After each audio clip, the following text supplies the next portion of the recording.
Golfbolddrengen er Kasper Blom, og makkeren, som er med i Dealfighter, det er Rasmus Borup Nielsen. Vil I tage godt imod de her to drenge?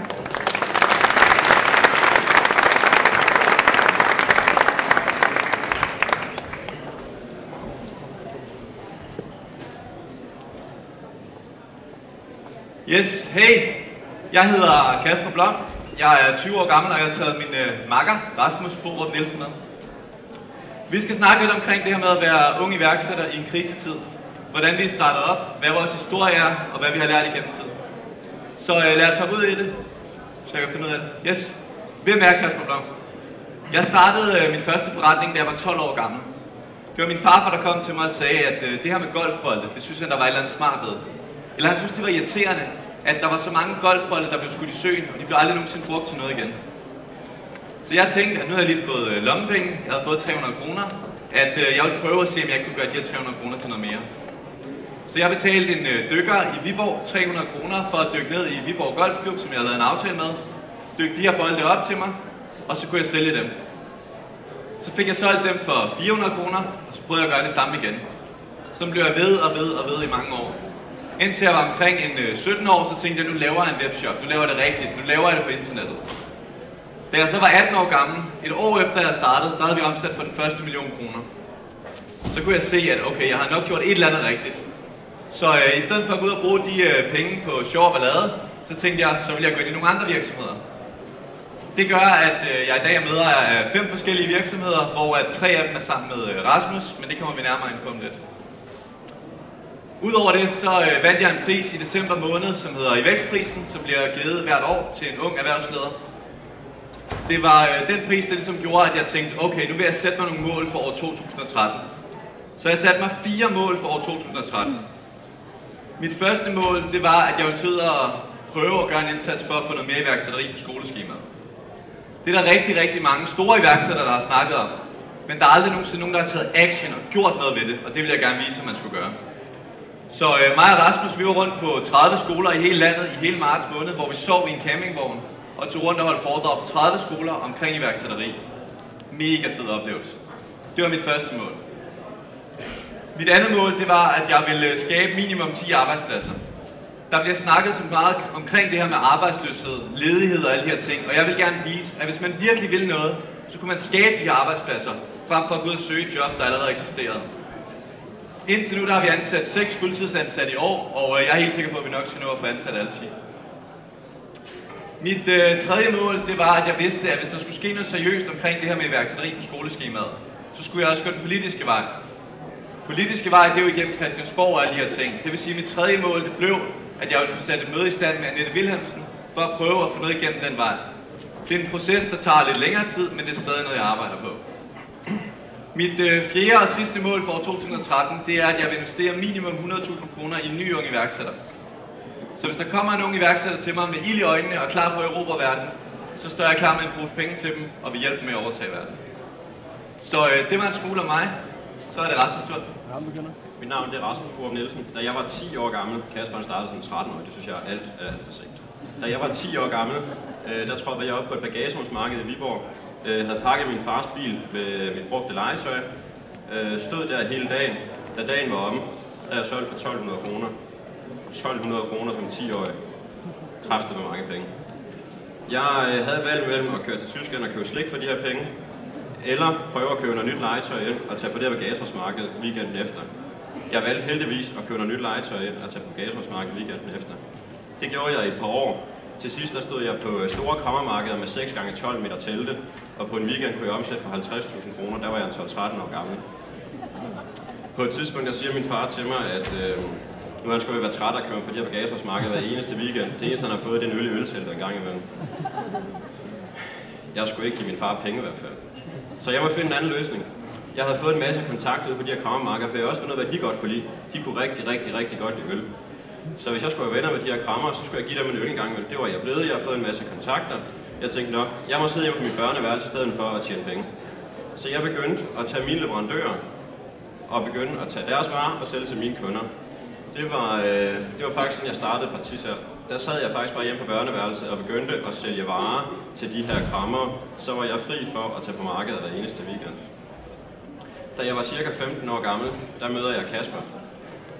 Vi får stiftet selskab, alting bliver lidt bedre, og vi begynder at tænke, hvis vi kan sælge varer til krammer, så kan vi sgu da også sælge varer til dansk supermarked. Så det begyndte vi på. Vi havde en masse gode tilbud. I dag der sælger vi varer til stadigvæk både krammer og dansk supermarked. I dag er jeg også med i flere virksomheder. Vi har iCovers, som har 3 fysiske butikker, hvor vi reparerer telefoner.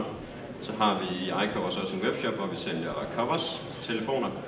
Så har vi Dealfighter, hvor vi sælger en masse mærkevareprodukter til halv pris. Primært varer vi selv køber ind og sælger til halv pris. Og så har vi Trademan, som jeg har haft siden jeg var 10 år gammel. Det hele, alle vores virksomheder, de bliver styret fra vores lager i Viborg. Vi har 1200 kvadratmeter. I dag der sidder 11 fuldtidsansatte på lageret her. Det er support, logistik, udvikling, grafik og alle de her ting. Vi har lige ramt og omsat for 2,5 millioner kroner om måneden sidste måned, og det går rigtig, rigtig godt, så vi tror på at omsætte for et tocifret millionbeløb, når vi når til december måned i år. Men lad os hoppe lidt ud i, hvad de dårligste undskyldninger er. For da jeg var rundt på alle de her skoler og snakkede med alle de unge elever omkring, at de også gerne vil starte noget op, så hørte vi afsindigt mange dårlige undskyldninger for ikke at starte op. Så nu vil vi gerne lige prøve at skyde dem ned enkeltvis. Den dårligste undskyldning, vi hører, det er det her med, at jeg har ikke tid. Jeg har ikke tid til at starte virksomheder op. Der er rigtig mange, der fortæller os, at de har ideen, de har pengene, og de er klar til at gøre det. De har desværre bare ikke tiden til det. Og der er vores pointe lidt, at tid det er altså en prioriteringssag. Hvis det er noget, man virkelig gerne vil, så har man tiden til det. Det ved I også fra jer selv, at hvis I bliver tilbudt en gratis ferie næste uge, kunne de fleste nok godt lige presse det. Det samme med iværksætteri. Hvis det er noget, man gerne vil, så har man tiden til det. Vi hører også rigtig mange, der siger, at vi mangler lige den gode idé. Facebook er jo blevet opfundet. Det er korrekt. Tossen herovre, han startede med at sælge brugte golfbolde. Det er ikke altid ideen, der er afgørende. Jeg tror på, at 5% det er ideen. De sidste 95% det er hårdt arbejde. Så hører vi rigtig meget det her med, at jeg er nok ikke god nok. Der er nok nogen, der er bedre til det end mig. Det er der muligvis. Men lægger man hårdt arbejde nok i sit projekt, så kan det altid blive en succes. Det handler om, hvem er klar til at gå den ekstra kilometer, hvem er klar til at lade være med at sove, hvem er klar til at gøre det til en succes, hvor de andre falder fra. Jeg gør det snart. Jeg skal lige have overstået sommerferien, fordi så har jeg lidt bedre tid. Eller jeg skal lige have slået op med kæresten, så er alting bare meget mere fantastisk. Men det kan man jo blive ved med at sige. Vi kan blive ved med at udsætte det. Så jeg håber ikke, hvis der er nogen her, der ikke allerede er iværksættere, så håber jeg ikke, der er nogen, der går herfra i dag og siger, vi gør det lige næste uge. Lad os nu bare starte i dag. Så hører vi også rigtig meget det her med, jeg mangler bare lige en, der kan lave min hjemmeside, ordne min økonomi, indsætte selv en eller anden ting. Der er så mange, og det er igen bare endnu en undskyldning for ikke at komme i gang. Hvis det er noget, man virkelig gerne vil, så skal man nok finde en, der kan lave hjemmesiden for en. Man skal nok finde en, der kan fikse ens økonomi. Jeg har ikke forstand på at betale moms, så lad for helvede være med at betale moms. Altså, man kan blive ved med at sætte undskyldninger op for sig selv, og det kommer vi altså ikke videre af. Så hører vi også rigtig meget det her med, at jeg har ingen penge. Der er rigtig mange, især unge, der forklarer os, at de vil gerne starte op, og de har en eller anden idé om, at de skal bruge rigtig mange 100.000 af kroner på at starte op. Alt det her, der i dag omsætter for 2,5 millioner kroner, det startede med, at jeg brugte de her 300 kroner for 8 år siden. De er vokset og vokset og vokset. Vi har aldrig nogensinde fået investering udefra. Vi har aldrig nogensinde røvet en bank. Så det hele er altså startet med de her 300 kroner, og det er vokset til en millionforretning. Vi har ingen specielle forudsætninger for det. I kan gøre præcis det samme. Og så kendetegner vi lidt unge iværksættere, at når man starter på noget, så løber man bare derudad og lader være med at se sig tilbage. Så da vi har lavet den her overskrift med top 10 dårlige undskyldninger, så kunne vi egentlig kun finde på 7, så vi bare smide nogle af de samme ind igen. Men det er altså det her, der går igen meget med, at jeg mangler bare den gode idé. Og som sagt, vi lever af at sælge sådan noget som bamser og golfbolde. Det er ikke revolutionerende idéer. Alle kan gøre det. Alle kan få de her fede idéer. Men hvis vi også kigger på, hvad har vi lært mest af? Hvad er vores allerbedste råd? Så har vi nu har vi ikke tur at skrive et tal, så nu har vi bare skrevet vores bedste råd. Du behøver ikke opfinde den dybe tallerken igen. Vil du eksempelvis sælge tøj på nettet, så behøver du måske ikke starte helt fra bunden, men du kunne måske godt lade dig inspirere af, at eksempelvis Smart Guy har grønne købsknapper. Så behøver du ikke begynde selv op i dit hoved og sige, mine skal sgu være lilla. Prøv nogle gange at kigge på, hvad de andre gør, og så prøv bare at lave noget, der er bedre end dem, eller gøre det på en anderledes måde. Hvis Kasper han var startet med at bare sige, at jeg skal erobre hele markedet på golfbolde. Jeg skal bare have nye golfbolde, jeg skal have golfvogn, jeg skal have det hele. Så skulle han konkurrere med små virksomheder som Sportsmaster og Stadium osv. Så han helt sikkert tabt slaget fra starten af. Han sagde i stedet for, jeg tager dykkerudstyret på, det gjorde han så ikke, men det havde han en, der gjorde. Og så starter jeg bare med at sælge brugte golfbolde, og det er det eneste, jeg fokuserer på i starten. Så er han stille og roligt, han blev den bedste til at sælge brugte golfbolde, nu har han begyndt at tage det andet ind også. Og nu kan han konkurrere med Intersport eller Stadium på golf. Fordi han startede med de brugte golfbolde, blev kendt på det, og fik kunderne til at købe alle de andre produkter hos ham også. Og det er meget det også Rasmus lige har sagt med at kopiere, hvad de store gør, og så tilpasse derfra. Når vi siger kopiere, så betyder det selvfølgelig ikke, at hvis I vil sælge tøj, at I så tager en kopi af Smart Guy, og så kalder det Smart Buy. Det var der flere, der spurgte på handelsskolerne om, og det er selvfølgelig ikke det, det handler om. Det handler bare om at kigge på de store virksomheder i USA. Hvordan gør de det? Håndterer de deres support på en bestemt måde? Gør de et eller andet, der er smart? Så kig på det, og så bliver kraftigt inspireret af dem. Så er der det her med, at det er helt i orden at lave fejl. Og det er også den livsfilosofi, vi har. Man skal lave alle de fejl, man overhovedet kan. Det fortæller vi også til vores medarbejdere. Man skal bare ikke lave den samme fejl 2 gange. Det er dumt. Det næste, det er det her med launch crap but launch, som er et ordsprog fra Jesper Buch, der startede Just Eat. Vi kommer med et eksempel om lige om lidt, så det vil jeg næsten hellere gennem til. Så har vi det her med at gå niche, som jeg nævnte lige før med Kasper. Han valgte ikke at sige, at jeg skal bare have alt i golfudstyr med det samme. Han valgte at sige, at jeg skal bare starte med golfbolde, og det skal være brugte golfbolde. Og så startede han der og byggede stille og roligt op. Det er klart, at man skal ikke gøre så meget niche, at man begynder at sælge løbesko til enarmede dværge. Eller etbenede dværge. Der er nok ikke så meget med løbeskoarme. Så har vi den her tænk ud af boksen. Prøv at vende dine tankegange om. Der har jeg en meget god historie nede fra vores lager for en 3-4 måneder siden. Kasper og jeg, vi havde købt et enormt parti ind på 300-400.000 vareenheder. Det eneste, vi havde tilbage, det var 15 paller tæpper. Bedetæpper. Vi var så trætte af at se på de bedetæpper. Vi vidste ikke, hvad vi skulle gøre med. Der stod 15 paller nede i hjørnet på vores lager. Vi skulle kigge på dem hver eneste dag. Så en dag, så kommer der en ungarbejder ind. Så siger han til Kasper og jeg, de der dørmåtter, der står dernede i hjørnet på lageret, har de ikke stået der ret længe? Det måtte vi give ham ret i.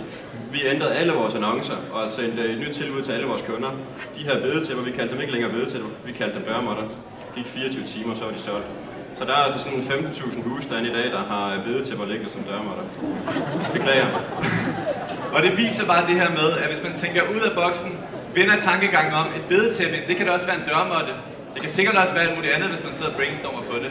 Og vi synes bare, det er bare så fedt med den her ungarbejder, der bare så på de her bedetæpper som en helt anden ting. Det næste, det er også det her med, det er også lidt livsfilosofi-agtigt. Det kunne også være titlen på en rigtig dårlig film fra Hollywood. Men det er det her med, what goes around comes around. Vi har fået sindssygt meget ud af igennem hele vores iværksætterkarriere at hjælpe folk. Hjælpe andre mennesker. Hvis der er nogen, der kommer og spurgte mig, ej Kasper, jeg har de her 2.000 flyers, så skal jeg dele dem ud i Roskilde. Jeg bor i Aalborg, du går i skole i Roskilde. Kan vi finde ud af noget? Så var jeg altid klar at sige, fint nok, jeg har et ekstremt pakket program. Men hvis du lige giver en high five og en øl næste gang vi ses, så skal jeg nok klare den efter skolen. Alle de her tjenester, dem har vi fået så meget ud af at give til folk, fordi nu kan vi se, at hver eneste gang vi har brug til noget for folk, så kommer det igen og igen og igen. En anden filosofi, vi lever lidt efter, det er det her med whatever it takes. Hvis der er noget, man vil opnå, så handler det om at være all in. Det handler om at gøre alt i hele verden for at opnå det her, indtil man når målet. Det er det samme, det gør for os. Hvis vi lige pludselig har sindssygt travlt ude på lageret, hvis der er 2.000 bedetæpper for eksempel, der skal pakkes, jamen så bliver vi der. Så lader vi være med at sove, vi lader være med at spise, vi dropper kæresten, vi glemmer hunden. Alle de her ting bliver vi altså ved med at gøre, fordi vores virksomheder kommer i første række. Det er det vigtigste for os. Whatever it takes, vi all in.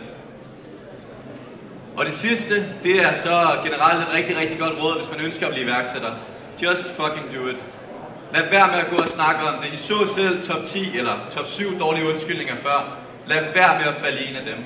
Kom i gang, hellere i dag end i morgen. Alt andet, det er bare dårlige undskyldninger.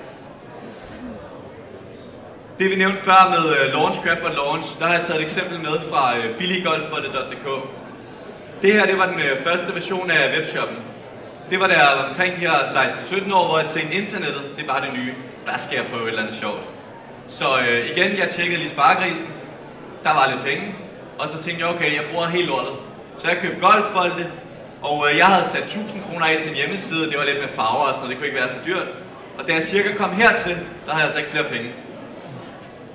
Så jeg stod lidt i den situation, at enten så måtte jeg gå i luften med det her, eller også så måtte jeg lade være. Men jeg tænkte, det ser da okay ud. Så jeg gik i luften med det. Det gjorde altså, at folk, de kunne ikke... der var kun ét billede, der virkede på hele webshoppen, resten virkede ikke. Så folk kan faktisk ikke se, hvad de bestilte. Men jeg har skrevet nogle gode tekster. Derudover så er det så fancy i dag med lagersystemer, bogføringssystem, økonomiprogram, ERP-ting og alle de her ting. Det brugte jeg slet ikke. Det fungerede på den måde, at folk, hvis de fandt en ting, de gerne ville have, 100 Nike golfbolde, så sendte de mig en mail. Hej Kasper, jeg hedder Vagn, og jeg bor i Esbjerg. Jeg vil gerne bestille 100 Nike golfbolde. Så løb jeg ud i skuret og tjekkede, har jeg 100 Nike golfbolde. Jeg havde som regel 67 eller et eller andet, for der var overhovedet ikke styr på lageret. Men så skrev jeg så tilbage til Vagn, at jeg har 67 Nike golfbolde. Dem må du gerne købe. Fint nok, han fik så et kontonummer, han skulle så overføre. Så går der de her 2-3 bankdage, jeg har pengene. Der går måske også lige en weekend, så går der måske 4-5 hverdage, pengene er der. Så når de står på min konto, så løb jeg ned i det lokale supermarked, hentede en papkasse. Jeg fik deres gamle vinkasser gratis, fordi det var det eneste, der kunne holde til at sende 100 golfbolde i. Så løb jeg hjem igen, puttede golfbolden op, så løb jeg, eller jeg løb ikke, men det lyder bare lidt bedre. Gik ned på posthuset med dem, og så sendte jeg de her 100 golfbolde til Vagn fra Esbjerg. Det gjorde, at det tog typisk mig måske 1,5 til 2 timer at ekspedere sådan en ordre, fordi der var en masse mail frem og tilbage. Og fra Vagn, han skrev den første mail til mig, til han fik boldene. Der gik altså typisk sådan en 7-8-9 hverdage. Hvis I er vant til at bestille på internettet, som I nok er, så ved I også godt, at 7-8 hverdage, hold op. Nå, det er alt for lang leveringstid. Det går slet ikke. Når man bestiller på nettet, så vil man helst have, at boldene de kom i går. Så i stedet for det, så jeg gik live med det her. Og da jeg så havde tjent de første penge på det, så fik jeg lavet et nyt design. Det er sådan her, det ser ud i dag. Nu kan Vagn fra Esbjerg også se, hvad han køber. Han kan betale med kort inde på webshoppen, og den er blevet super lækker, og det fungerer rigtig godt. Men det her med at være iværksætter som ung, der skal du næsten tage over. Det gør jeg. Vi har lige listet 5 dårlige undskyldninger op, som vi hørte på de her handelsskoler for de her unge iværksættere, eller de unge mennesker, som gerne vil være iværksættere. Den første, vi hørte, det var, at man har travlt som ung.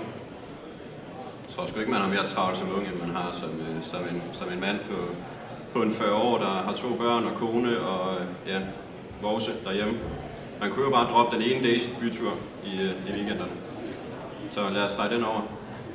Man har ikke nogen penge som ung. Der er ikke nogen af os, der har brugt mere end 200-300 kroner. Jeg brugte faktisk ikke engang en krone på at starte op. Den kan vi også godt strege over. Ingen gider at lytte til en.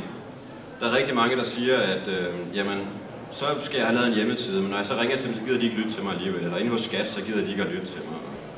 Skat, dem kan man ikke kommunikere med, så sådan er det bare. Men altså, der er jo ikke nogen i denne her verden, der er ikke bare, når de har en forretning, interesseret i at tjene penge. Kasper og jeg, det er dem, der allerhelst vil lytte på os, det er journalister eksempelvis. Så vi har draget utrolig meget ud af, at alle journalister gerne vil skrive om os, og faktisk tjene rigtig mange penge på det. Ingen erfaring. Jeg ved ikke, hvor meget erfaring det kræver at fiske nogle golfbolde op fra en sø, og så sælge dem på nettet. Ikke besynderligt meget, tror jeg ikke. Niks. Ser muligheder frem for barrierer. Jeg tror, der er rigtig mange unge mennesker, der i stedet for at se barrierer, så ser muligheder. Den første barriere vil de unge mennesker nok få i eftermiddag, når de kommer hjem og siger til deres forældre, jeg vil skulle starte som iværksætter. Så sidder mor og far helt sikkert og siger, du skal også passe din skole, og det er nok ikke en god idé. Der har de unge mennesker allerede set den første mulighed frem for barrierer. Og en rigtig sjov tendens, som vi har lagt mærke til, det er, at jo ældre folk bliver, jo flere begrænsninger ser de, og jo færre muligheder. Jo yngre man er, jo mere åben er hele verden, og jo mere man er klar på at overtage hele verden. Så kom i gang så tidligt som muligt. Man kan aldrig starte for tidligt som iværksætter. Men nu har vi skrevet nogle af de gode ting op ved at starte som helt ung iværksætter. Den første det er det her med, at man har ingen økonomisk risiko. Når du er under 18 år, så kan du ganske enkelt ikke gå ud og tage et kæmpe lån. Så du har ikke nogen risiko med de her penge, og det behøver ikke være en bekymring for dig. Det næste, det var det, Rasmus allerede har nævnt med, at man har ingen bekymringer, når man starter op som ung iværksætter. Man tror, alt er godt, og jeg tror egentlig på, at det er en fin approach til det. Så tror man på, at så skal man bare blive ved med at kæmpe, så får man et rigtig godt resultat. Alle døre er åbne, som jeg nævnte lige før. Kasper og jeg har tjent utrolig mange penge, især Kasper, på at være i medierne hele tiden. Den dør, den er bare noget mere åben, når man er en 16-17-årig gut. Så vil journalisterne altså gerne skrive om sin historie. Jeg kan som 18-årig sidde inde hos Dansk Supermarked og sælge dem varer for 300-400.000 kroner. De døre, de har hos Dansk Supermarked, de åbner sig heldigvis af sig selv. Men den dør, den er altså åben. De mennesker derinde, de vil altså super gerne sidde og handle med mig. De kigger ikke på mig som person. De vil gerne have, at jeg har styr på mine ting. Men hvis de varer og de priser, jeg kommer med til dem, er helt fantastiske, så er de så selv ligeglade, om jeg er en 18-årig gut, der har tømmermænd, eller om jeg er 40. Det næste det der med, at hvis man starter op som ung, og mens man studerer, jamen, så er det altså ikke nogen undskyldning. Man skal bare tænke på det her med, at SU'en kan altså bruges som løn. Man får jo kraftedeme så meget i SU, at det nærmest svarer til en heltidsstilling et eller andet sted. Så der er altså ikke nogen undskyldning. Jeg brugte SU'en som løn de 3 år, jeg gik på handelsskolen. Det fungerede helt fint. Men så er der jo det her med en krisetid. Jeg får så mange spørgsmål om, men du startede op som rigtig ung, og så var det også i en krisetid. Har det ikke været mega svært? Nej, det har været let. For det første, når det blev krisetid, så betød det, at folk blev mere opmærksomme på deres økonomi. Folk de begynder at tænke mere over det. Okay, hvor kan vi spare nogle penge? Vi kan tage et eksempel. Det kunne fx være golf. Og en af de omkostninger, man kan spare på, det kunne være golfboldene. Det betød, at der naturligt var en interesse for, at flere og flere begyndte at søge på billige golfbolde. Det vil sige, at det har kun været en interesse, eller det har kun været en fordel for mig, at der var det her med finanskrisen. Det næste, det er også bare, at det åbner en masse nye muligheder. For eksempel så har det åbnet en masse muligheder med det her med billige golfbolde. Det kunne godt være, hvis jeg havde startet det for 20 år siden, så havde det slet ikke været det samme. Men finanskrisen har gjort, at folk er mere opmærksomme på de produkter, de køber. Det er også det, der står det næste. Men sådan har det altid været. At som unge iværksætter, så når man starter op, og hvis man starter nu, så kommer man jo direkte ind i finanskrisen. Det vil sige, at det er de markedsvilkår, man er vant til. Det er de ting, man er vant til at operere efter. Så derfor så lad være med at tænke på alle de der ting med finanskrisen, og det man hører så meget om. Bare glem det, fokuser på jeres forretning. Det er alligevel den, der skal tjene jer penge. Og det vi også meget har lært, det er, at det er det bedste produkt, der vinder. Den, der kan levere det bedste produkt til den bedste pris med den bedste service, det er det produkt, især i finanskrisen, der vinder. Det lyder måske egentlig lige til, men det er det altså ikke. Og god energi vinder altid. Den er 20 stjålet fra Kult, men det har de altså også ret i. Både de laver fantastisk god energidrik, som vi er glade for, når vi sidder klokken 2 om natten på lageret. Men også det her med, at hvis man får skabt sådan en stemning i sit firma, hvis man får skabt den her stemning på, at man er på vej ud og overtage hele verden, og at folk skal hjælpe en, så er folk altså også klar på at hjælpe. Det var faktisk rimelig meget det, vi havde at fortælle, men jeg tror lige, vi har 1 minut, hvis der er nogen, der har nogle spørgsmål. Ellers så løber vi lidt rundt. Og så kan I altid fange os. Må gerne. Skal ikke være bange. Hvis I ikke har nogen spørgsmål, så går vi ud fra, at I var klar til at blive iværksætter over til hele verden. Hey, jeg har fundet det. Yes. Hvad var mest udfordrende for jer? Det var nok min mor. Nej. Det har klart været papirarbejdet. Især da vi startede i sådan en alder. Når man er under 18 år, så er det ekstremt besværligt i Danmark. Der er så mange papirer, myndigheder. Når du er under 18 år, så skal statsamtet godkende, at du skal drive virksomhed. Alle de her ting. Så det har været kedeligt papirarbejde, som sådan har været den største udfordring, desværre. Jeg ville jo ønske, at der var flere iværksættere, når der startede op, at de skulle bruge tiden på at fokusere på deres kerneforretning, og ikke skulle bruge det på alt det her bureaukrati. Men sådan er det desværre ikke, når det er et land som Danmark.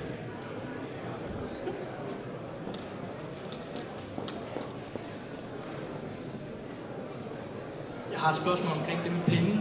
Nu startede det selvfølgelig før jeg var 18, men det er noget med, hvis man skal have et APS, så koster det 80.000. Er der alternativer til det, eller hvad gør man der?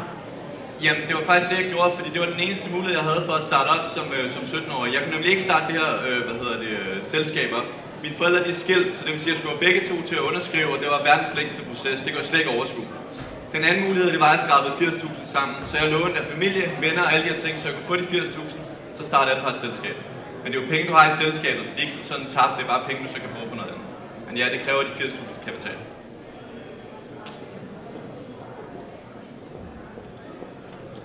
Jeg vil bare høre, hvordan har I fundet hinanden? Altså, hvordan finder man den perfekte partner?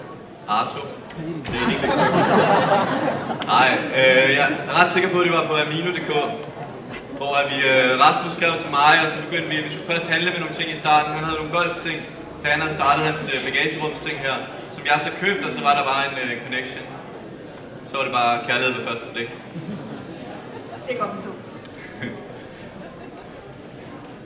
Der er en hernede.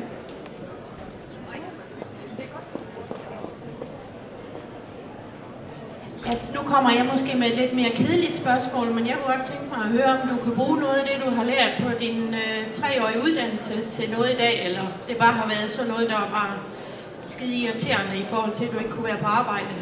Vil du have det ærlige svar, eller det mest politiske korrekte svar? Det ærlige? Okay.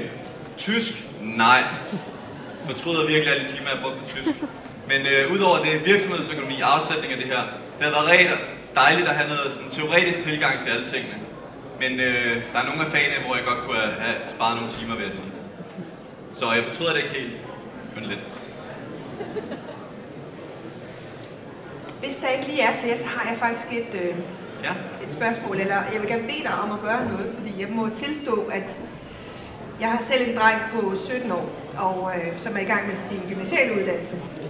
Og jeg tror, at jeg har dræbt hans iværksætterånd meget tidligt, hvor han kom sådan der som 10-årig med det. Jeg kan ikke huske, hvad ideen er. Kan du ikke skælde lidt ud på de forældre, som, altså hvad vil du sige til sådan nogen som mig, der rydder frygt ind i unge mennesker, altså, og siger, du skal tage den uddannelse, du skal gå den lige vej, og så videre? Jamen, jeg har det sådan, at man skal bare gøre det, man synes, der er sjovt. Og hvis din dreng har haft en eller anden ånd, så er du virkelig en dårlig mor, at du ikke har lavet dem gøre det. Og ja, det er nok rimelig meget det. Så altså, ja, hvis børnene har lyst til at gøre det, så lad dem gribe den mulighed. Der kan intet ske ved det. De kan ikke gå ud som 10-årige og sætte sig i gæld for flere millioner. Så derfor så bare lad dem prøve at leve drømmen ud, så kan man altid se på det senere her. Det værste er, at de kan miste nogle timer på det, men så er det nok bare spillet PlayStation alligevel. Så det var nogle. Ja, okay, nu har jeg så tilstået. Altså vil jeg sige, det har jeg da i hvert fald lært. Ikke at dræbe passionen. Men ikke nok lade være med det, hvis der er nogle af jeres børn, der kommer, og man har den der firkantede jakkesætsholdning til tingene. Ej, hvor er I seje. Tusind tak. Tak for jeres tid. Tak.